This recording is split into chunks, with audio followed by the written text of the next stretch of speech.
बांग्लादेश में इस समय हालात ठीक नहीं है। बांग्लादेश की पूर्व पीएम शेख हसीना इस्तीफा देकर भारत के एक सेफ हाउस में मौजूद है और वहां अंतरिम सरकार के गठन की तैयारियां जारी हैं।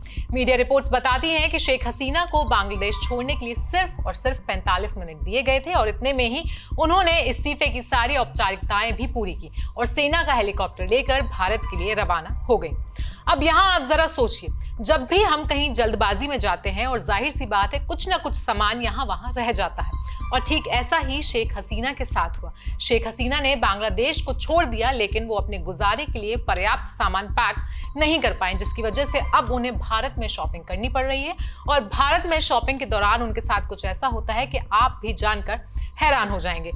तो शेख हसीना ने भारत के बाजार में क्या कुछ खरीदा है और उनके साथ वहां पर क्या हुआ है, आइए आपको इस वीडियो में बताएंगे। नमस्कार, मेरा नाम है आयुषी और आप देख रहे हैं जनसत्ता। असल में मीडिया की एक रिपोर्ट के हिसाब से जब शेख हसीना भारत पहुंची थी तो उनके पास जरूरी सामान नहीं था।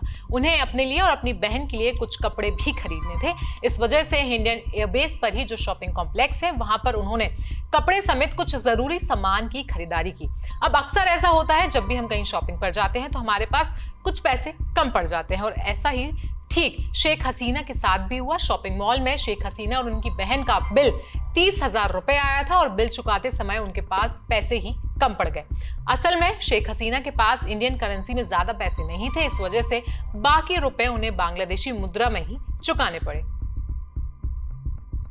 आपको बता दें ऐसा इसलिए हुआ क्योंकि जब शेख हसीना जिस समय बांग्लादेश छोड़ रही थी उनके पास काफी ज्यादा टाइम नहीं था। सेना ने उन्हें सिर्फ और सिर्फ 45 मिनट ही दिए थे देश छोड़ने के लिए। इसी वजह से वो कोई भी जरूरी सामान अपने साथ नहीं ले जा सकी। बता दें कि शेख हसीना अकेले भारत नहीं आई, उनके साथ उनका पूरा सपोर्ट सिस्टम साथ आया है और उनकी बहन भी इस समय उनके साथ मौजूद है और वो सोमवार से ही भारत में रह रही हैं। ऐसे में अब कयास लगाए जा रहे हैं कि शेख हसीना जल्दी ही भारत छोड़ सकती हैं और वो ब्रिटेन जा सकती हैं, लेकिन अभी तक ब्रिटेन के रास्ते शेख हसीना के लिए खुलते नजर नहीं आ रहे हैं क्योंकि शेख हसीना को ब्रिटेन से अभी भी हरी झंडी नहीं मिली है। जिसके बाद अब बड़ा सवाल उठता है कि आखिर शेख हसीना कितने दिनों तक भारत में रहने वाली है और क्या भारत आगे से उन्हें यहां से जाने के लिए कहेगा। जानकारी के लिए बता दें कि बांग्लादेश में हिंसा का कारण आरक्षण है। असल में 1971 के संघर्ष के दौरान जिन जवानों ने अपनी जान दी थी उनके परिवार वालों को नौकरी में आरक्षण देने की बात उठी थी। बांग्लादेश का युवा इसी बात से नाराज हुआ और उसने सड़कों पर उतरने का फैसला किया।